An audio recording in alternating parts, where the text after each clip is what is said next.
चलो बच्चों, तो आज हम लोग एसएस में सेकंड चैप्टर कंटिन्यू करें, जो चैप्टर का नाम है first world war and Russian revolution. इस चैप्टर में हमने अभी तक फर्स्ट वर्ल्ड वॉर की पूरी स्टोरी समझी, कैसे वर्ल्ड वॉर हुआ, कैसे सब देश आपस में लड़े, किस तरह से कौन सा देश जीता और कौन सा हारा, हमने सब समझा था ना। एक बार शॉर्ट में आपको बताऊं तो फर्स्ट वर्ल्ड वॉर की शुरुआत जो है वो जर्मनी से हुई थी। जर्मनी और फ्रांस की लड़ाई से वहां से शुरुआत हुई। उसके बाद सब देश एक दूसरे के धीरे धीरे दुश्मन बनने लगे। जब फर्स्ट वर्ल्ड वॉर हुआ तो पूरी दुनिया के जैसे दो पार्ट हो गए थे, एक अलाइड नेशन और एक एक्सिस नेशन। जर्मनी उस वक्त सबसे टॉप पर था। तब जर्मनी ने फर्स्ट वर्ल्ड वॉर के बीच में गलती से अमेरिका के कुछ सैनिकों को मार दिया, जिसकी वजह से अमेरिका एकदम गुस्से में आ गया और उसने जर्मनी के ऊपर अटैक कर दिया, दूसरे देशों पर अटैक कर दिया। और क्या हो गया, जो दो पार्ट थे ना, जिसमें से सभी देश अमेरिका के साथ एक साइड हो गए और जर्मनी बेचारा एक तरफ हो गया था, और जर्मनी को बहुत बुरी तरह से हरा दिया गया उस लड़ाई में। सही बात है ना। और इसकी वजह से हम लोग ऐसा कहते थे ना कि भाई वर्ल्ड वॉर की शुरुआत वो जर्मनी से हुई थी और वर्ल्ड वॉर की एंडिंग भी जर्मनी से ही हुई, उसी से ही वर्ल्ड वॉर की एंडिंग भी हुई, बराबर। अब इसमें जब जर्मनी हार गया बुरी तरह से, तो एक वर्साइल ट्रीटी हुई थी। देखा था ना कल के वीडियो में, ये याद रखना बेटा ये पॉइंट्स, कि एक वर्साइल ट्रीटी हुई थी कि जिसके अंदर जर्मनी के ऊपर जबरदस्ती बहुत सारे फाइन लगाए गए थे। उसके ऊपर 6.5 बिलियन पाउंड का फाइन लगाया गया। इसके अलावा कि 15 साल तक फ्रांस को वो फ्री मिनरल्स देगा, दूसरी चीजें देता रहेगा। फ्रांस के 2 शहर उसने वापस कर दिए। तो ये सभी उसके ऊपर अत्याचार किए गए जैसे। और क्या था, तो जर्मनी उसकी वजह से गुस्से में था कि भाई अब मुझे अगर फिर से मौका मिलेगा ना तो मैं इन सभी देशों का बदला लूंगा। था ना जर्मनी गुस्से में। इनकी वजह से तो जर्मनी जैसे सेकेंड वर्ल्ड वॉर की शुरुआत में था, है ना। कुछ ही सालों बाद फिर सेकेंड वर्ल्ड वॉर भी शुरुआत हुआ। वो भी किसकी वजह से? जर्मनी की वजह से हुआ था। वो तो हम लोग आगे देखेंगे उसमें। लेकिन फर्स्ट वर्ल्ड वॉर के बाद पूरी दुनिया के जो भी बड़े बड़े नेता थे ना, उन सब ने मिलकर ये नक्की किया था कि यार फर्स्ट वर्ल्ड वॉर में बहुत नुकसान हुआ है, आगे से कभी कोई ऐसी लड़ाई नहीं होनी चाहिए, ऐसा वॉर नहीं होना चाहिए। तो इसीलिए एक संस्था बनाते हैं कि जिससे दुनिया के सभी देश वो मिलजुल के रहें और कभी कोई जो है वो लड़े नहीं। और इसीलिए सबने मिलकर क्या तैयार किया था? तो सबने मिलकर तैयार किया था द लीग ऑफ नेशंस। क्या रेडी किया था उन्होंने? The League of Nations. 10 जनवरी 1920, डेट याद रखना, 10 जनवरी 1920, तब सबने मिलकर ये लीग ऑफ नेशन तैयार किया, बरोबर। जिसमें उनका मेन मकसद ये था कि दुनिया के सभी देश एक साथ एक जगह पर जुड़े रहे, है ना। दुनिया के सब बड़े बड़े नेता, सब बड़े बड़े जो है वो लोग, वो सब वहां पे जमा हुए थे, कि जिसमें उन्होंने नक्की किया था कि आज के बाद जो है वो हम लोग कभी एक दूसरे से लड़ेंगे नहीं, कभी ऐसी लड़ाई फिर से नहीं होगी। ये लीग ऑफ नेशन रेडी किया गया था। इस लीग ऑफ नेशन के मेन ऑब्जेक्टिव, सुनना बेटा ध्यान से सुनना, यहाँ पे सिर्फ फोटो ही है लेकिन आप लोग ध्यान से सुनना कि लीग ऑफ नेशन के मेन ऑब्जेक्टिव्स क्या थे। ऑब्जेक्टिव मतलब क्यों बनाया गया था ये लीग ऑफ नेशन? तो वो था इंटरनेशनल पीस एंड सिक्योरिटी के लिए। इंटरनेशनल पीस एंड सिक्योरिटी मतलब पूरी दुनिया में शांति बनी रहे, सलामती बनी रहे, इसके लिए लीग ऑफ नेशन बनाया था, है ना। कि कोई भी देश आपस में झगड़े नहीं, सब मिलजुल के रहे। कि अगर 2 देशों में कोई झगड़ा हो ना तो यहाँ पर आएंगे लीग ऑफ नेशन में और यहाँ बैठकर सॉल्व करेंगे। हमारे कैसा होता है कि भाई कोई दो लोग अगर झगड़ते हो तो वो कहाँ जाएंगे? अदालत में जाएंगे, और वहां पर कोई मारा मारी नहीं करते, लेकिन हाँ बातचीत से सॉल्व करते हैं कि चलो भाई ये सही है और ये गलत है। तो ऐसे अगर 2 देशों में लड़ाई हो तो वो कहाँ जाएंगे? 2 देशों में अगर कोई प्रॉब्लम हो तो क्या वो झगड़ पड़े, फिर से वॉर करने लगे? तो वो तो फिर पूरी दुनिया में सब झगड़ते ही रहेंगे ना। इसीलिए ये लीग ऑफ नेशन बना कि अगर कोई दो देशों में लड़ाई हो ना गलती से भी, तो वो यहाँ पर आएंगे लीग ऑफ नेशन में और उसमें बैठकर बातचीत करके सॉल्व करेंगे, लड़ेंगे नहीं। क्योंकि लड़ने से कितने सारे सैनिकों की जान जाती है, कितने सारे पैसे जाते हैं, कितना लोगों को नुकसान होता है, तो वो बच सकता है ना। इसलिए तो लीग ऑफ नेशन बनाया कि भाई हम मिलकर बैठकर सॉल्व करेंगे, कभी कोई एक दूसरे से लड़ेगा नहीं। ठीक है ना, कि हर देश एक दूसरे की रिस्पेक्ट करेगा। लीग ऑफ नेशन इसलिए बनाया गया कि सभी देश एक दूसरे की रिस्पेक्ट करें और मिलजुल के रहें। कि ये जो वॉर पॉलिसी है ना, वॉर पॉलिसी मतलब कि भाई सिर्फ लड़ाइयाँ लड़ने से ही फायदा होगा, ये वॉर पॉलिसी अब बंद की जाए।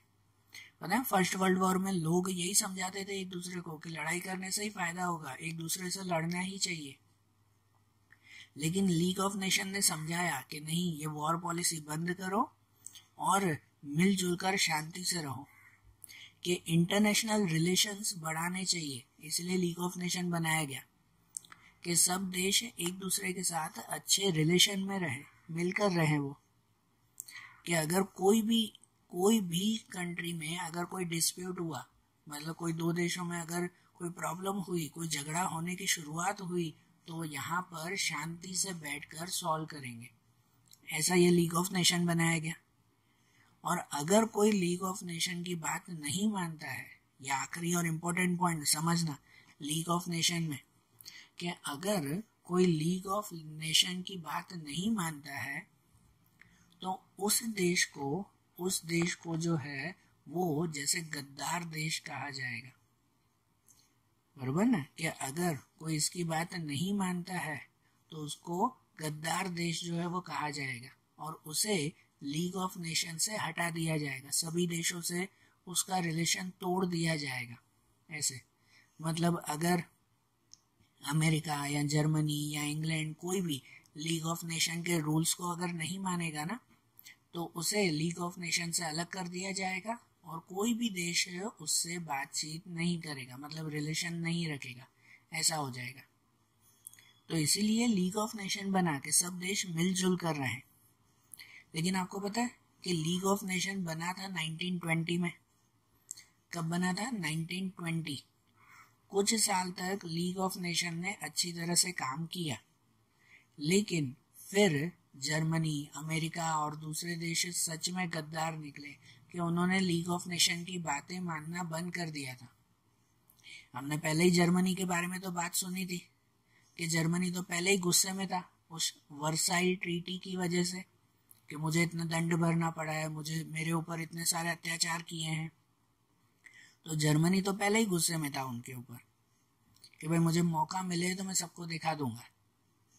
तो इसलिए लीग ऑफ नेशन जब बना ना, तो उसके कुछ ही सालों बाद जर्मनी ने इसकी बातें मानना बंद कर दिया कि भाई मुझे लीग ऑफ नेशन में नहीं रहना है, मैं भले लड़ाई करूंगा।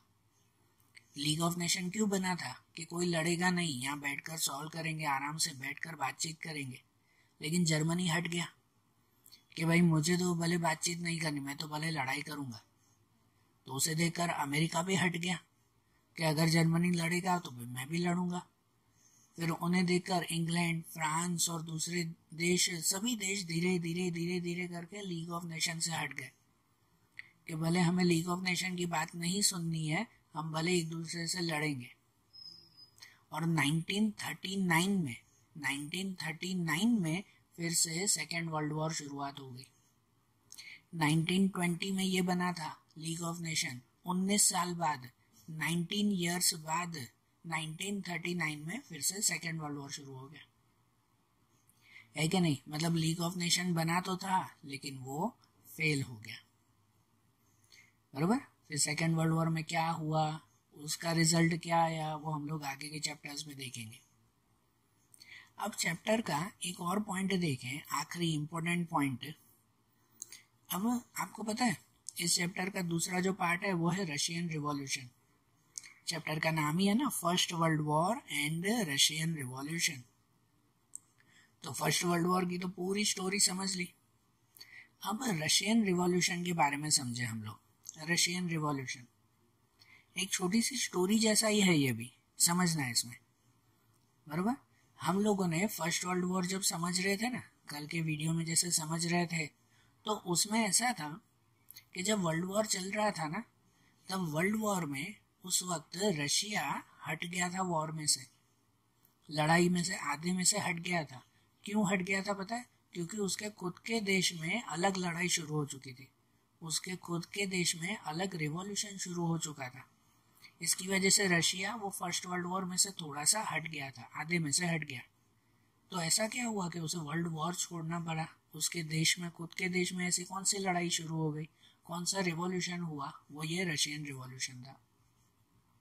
तो क्या था इसमें, समझना ध्यान से, कि 1917 में, हर बात सुनना, हाँ यहाँ पे से फोटो ही है, फिर से बोल रहा आपको सुनना है ध्यान से, कि 1917 में 1917 उसमें रशिया में इतना बड़ा रिवॉल्यूशन हुआ, इतना बड़ा रिवॉल्यूशन हुआ कि ये हिस्ट्री का एक मेन पॉइंट बन गया।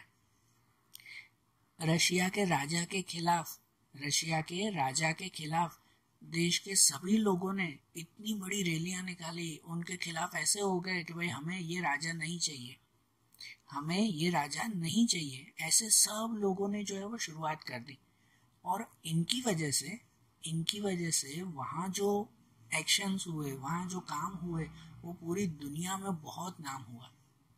कहते हैं कि हमारी इंडिया में भी कैसे ब्रिटिशर्स के खिलाफ रैलियां निकली थी, रिवॉल्यूशन हुए थे, ब्रिटिशर्स के खिलाफ हुए थे ना, वो इंडिया के नेताओं ने वो ये रशिया से ही सीखा था। कि रशिया में जैसे सब लोग राजा के खिलाफ हुए थे ना, राजा को अपनी जगह से हटा दिया था सब लोगों ने मिलकर, तो उसी से ही सीख लेकर फिर हमारे इंडिया में शुरुआत हुई थी कि हम लोग भी ऐसा कर सकते हैं, कि हम लोग भी ब्रिटिशर्स को अपने यहाँ से हटा सकते हैं।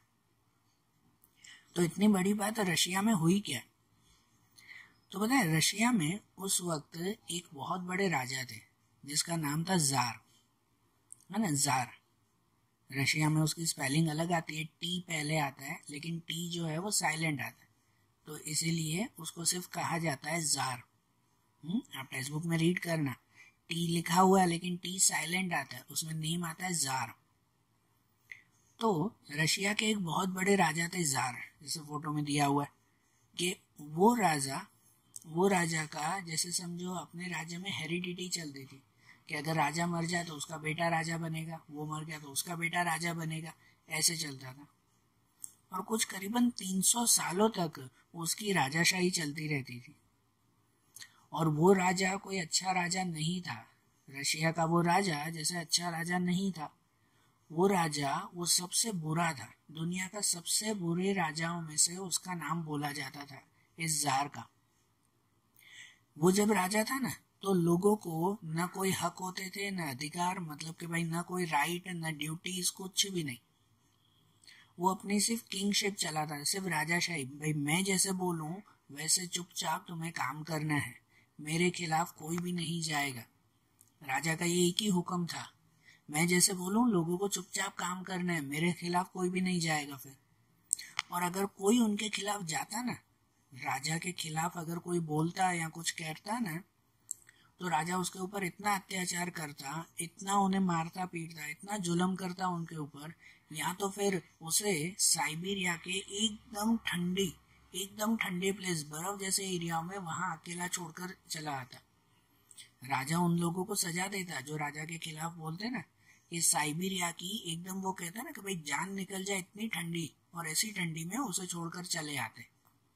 ये उनको सजा मिलती थी लोगों को, कि अगर कोई राजा के खिलाफ बोले तो इनकी वजह से वहां की पूरी पब्लिक, रशिया की पूरी पब्लिक बहुत दुखी थी, बहुत परेशान थी। वहां के फार्मर्स, वहां के जो है वो ये वर्कर्स, वहां के जो भी लोग थे, जो भी काम करने वाले लोग थे, सब उस राजा से बहुत बहुत दुखी थे, क्योंकि राजा उनसे जबरदस्ती काम करवाता और लोगों को पगार जो है वो ना के बराबर देता था। काम जबरदस्ती करवाता सबसे और पगार ना के बराबर मिलती थी सबको, तो लोग तो गुस्से थे ना, और कब तक सहन करेंगे ये सब। आखिरकार लोगों ने कहा कि नहीं, हम लोग अब राजा को समझाएंगे, राजा के खिलाफ नहीं जाएंगे, राजा से लड़ेंगे नहीं, क्योंकि राजा से लड़ना कोई मजाक बात थोड़ी थी। तो उन्होंने कहा कि हम लोग राजा से लड़ेंगे नहीं, लेकिन राजा को प्यार से समझाएंगे कि भाई हमारी भी मदद करो, हमारी भी केयर करो, हम लोग राजा को प्यार से समझाएंगे। तब 22 जनवरी 1905, समझना 22 जनवरी 1905 में संडे का डे था। तब उस वक्त सभी लोगों का एक लीडर बना जिसका नाम था फादर गैपोन। फादर गैपोन वो एक फादर थे, चर्च के फादर होते हैं ना जैसे, वो सभी लोगों के लीडर बने और सब ने बिना कोई हथियार, क्योंकि लड़ना थोड़ी था उन्हें, राजा के सामने लड़ना थोड़ी था, कि बिना कोई हथियार राजा के महल के सामने पहुंच गए। हजारों की भीड़, आप जैसे फोटो में देख रहे हो सेकंड फोटो में, कि हजारों की भीड़ वो राजा के महल के सामने पहुंची, ये जार राजा के सामने। और वहां पर सबके हाथ में बैनर थे कि लॉन्ग लिव किंग, मतलब राजा की जय हो, राजा अमर रहे, क्योंकि वो तो राजा के साथ शांति से बात करना चाहते थे, लड़ना नहीं चाहते थे। सब उसके सामने पहुंचे और शांति से राजा को बोलने लगे। हजारों की भीड़ वहां पहुंची और राजा को कहने लगे कि भाई हमारी मांगे पूरी करो, कि भाई हमारी भी बात सुनो, ठीक है ना। ऐसे प्यार से वो बोलना चाहते थे, लेकिन वो तो राजा था, उसे ये चीज पसंद थी ही नहीं। तो उसने अपने सैनिकों को वहां बुलाकर, अपने महल पे अपने सभी सैनिकों को बुलाकर उन हजारों लोगों के ऊपर बिना सोचे समझे गोलियां चलाना शुरू कर दिया। जो भी भीड़ वहां पर आई थी ना, सिर्फ बातचीत करने आई थी वो तो, लेकिन बिना सोचे समझे उनके ऊपर गोलियां चलाना शुरू कर दिया। उसमें हजारों इनोसेंट पीपल मारे गए। वो संडे का डे था और 22 जनवरी का डे था। इस वक्त वहां रशिया में बहुत बर्फ गिरती है, तो रास्ते पर पूरी बर्फ थी। इन बर्फ के ऊपर ही जब उनके ऊपर गोली जब चलाई गई ना, तो इतने लोग, हजारों लोग वहां मारे गए ना कि नीचे जो जितनी भी रास्ते पर बर्फ थी ना, पूरी बर्फ खून की वजह से लाल लाल हो गई। रास्ता बर्फ की वजह से सफेद नहीं, लेकिन खून की वजह से लाल दिखाई दे रहा था। इतनी बुरी तरह से लोगों को मारा गया।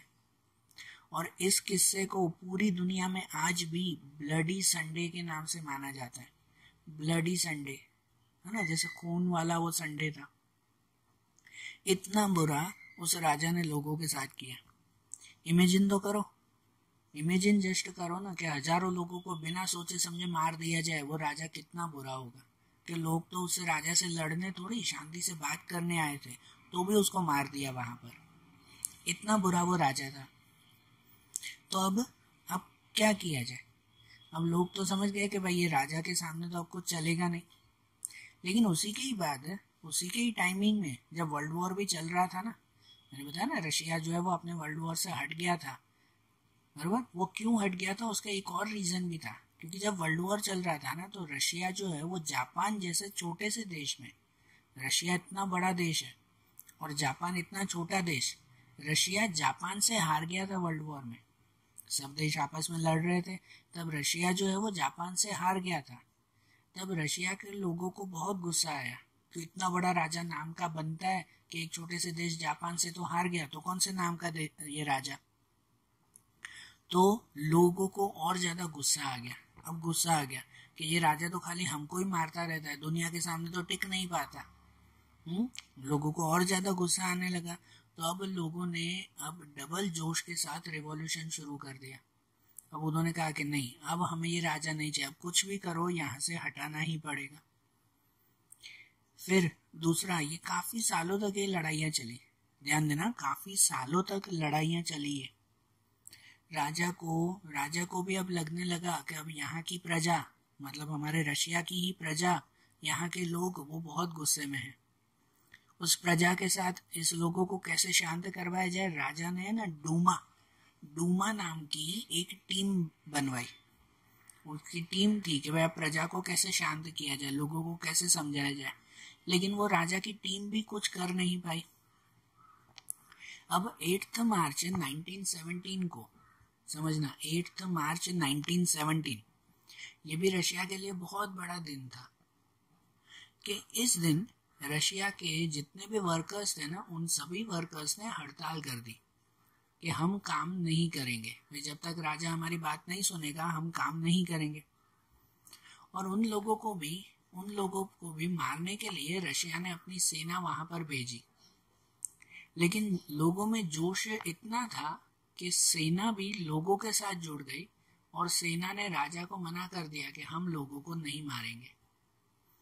पहले कैसा था कि भाई राजा जो है वो सेना को कहती थी, अपनी सेना को कि जाओ सबको मार दो, और उनकी सेना चुपचाप सबको मार देती थी। लेकिन अब जब सभी वर्करों ने हड़ताल की ना, तो राजा ने फिर से सेना को कहा कि भाई सबको भले मार दो। तब सेना ने भी मना कर दिया कि हम लोगों को नहीं मारेंगे, गलत राजा ही है, लोग गलत नहीं है। अब तो सेना को भी पता चल गया। तो अब क्या हुआ कि अब कोई भी राजा के साथ नहीं था, वो राजा बेचारा अकेला पड़ गया।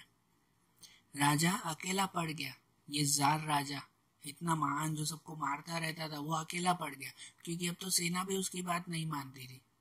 ये रिवॉल्यूशन इतना हद तक बढ़ गया कि सेना ने भी उसकी बात मानना छोड़ दी थी।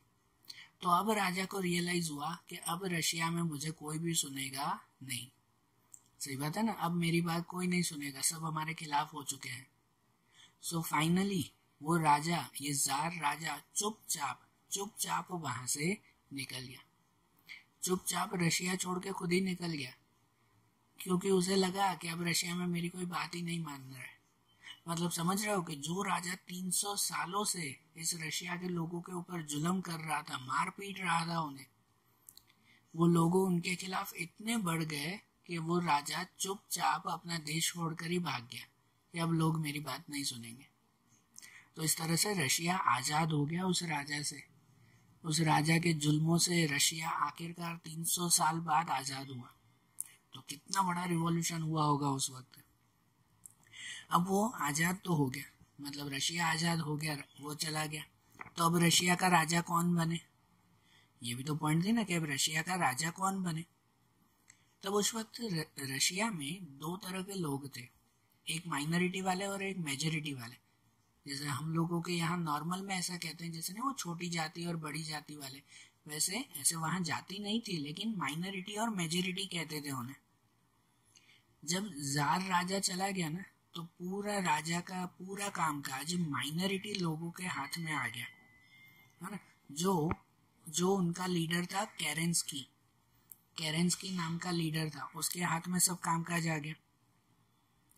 तो ऑलमोस्ट रशिया के लोग खुश थे, सभी खुश थे, लेकिन एक इंसान लेनिन नाम का पर्सन था, वो इस बात से खुश नहीं था। कि वो ऐसा मानता था कि नहीं, माइनॉरिटी के हाथों में ये कामकाज नहीं आना चाहिए, इससे अच्छा कि मेजॉरिटी के हाथों में आना चाहिए।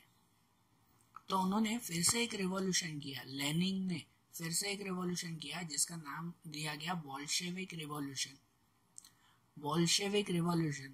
कि जो रिवॉल्यूशन ऐसा था कि रशिया का राजा तो चला गया, जार राजा, लेकिन अब रशिया का कामकाज वो माइनॉरिटी के हाथों में नहीं होना चाहिए, मेजॉरिटी लोगों के हाथों में होना चाहिए, जो मेजॉरिटी के लोग हैं। सो फाइनली ये भी काफी महीनों तक ये कामकाज चला, ये फिर से लड़ाइयाँ चली, और फाइनली इस रशिया का पूरा कामकाज वो वहाँ के जो मेजॉरिटी पीपल थे उनके हाथ में आ गया। सो वो तो अच्छा ही था, वो कोई गलत बात नहीं थी, ये तो रिवॉल्यूशन सही था। सो हम लोग कह सकते हैं कि रशिया में ऐसे रिवॉल्यूशन की वजह से, ऐसे कामकाज की वजह से ही 300 साल से जो राजा उनके ऊपर जुल्म गुजार रहा था ना, वो राजा फाइनली वहां से भाग गया, चुपचाप भाग गया। और बताया रशिया में ऐसा जो रिवॉल्यूशन हुआ ना, मैंने बताया ना, उसी से ही सीख लेकर हमारे इंडिया ने भी किया काम। हमारे इंडिया में भी उसके बाद ही ऐसा हुआ कि हम भी पूरी इंडिया एक साथ मिलकर ब्रिटिशर्स के खिलाफ जाते हैं, कि जिससे ब्रिटिशर्स को चुपचाप यहाँ से भाग जाना पड़े। और इंडिया में भी ऐसा ही हुआ ना, इंडिया के सभी लोग ब्रिटिशर्स के खिलाफ हो गए थे और आखिरकार ब्रिटिशर्स को भी चुपचाप यहाँ से निकल जाना पड़ा। सही बात है ना। तो देखो इतने बड़े किस्से हुए थे ये पूरी दुनिया में। हम लोग ऐसे ही हमारे एसएस के दूसरे चैप्टर्स में पूरे वर्ल्ड के ऐसे ही दूसरी बहुत सारी स्टोरीज सुनेंगे। ठीक है, तो आज जैसे हमने ये सेकंड चैप्टर कंप्लीट किया, ऐसे ही एसएस के दूसरे चैप्टर्स हम लोग अगले वीडियोस में देखेंगे। Thank you.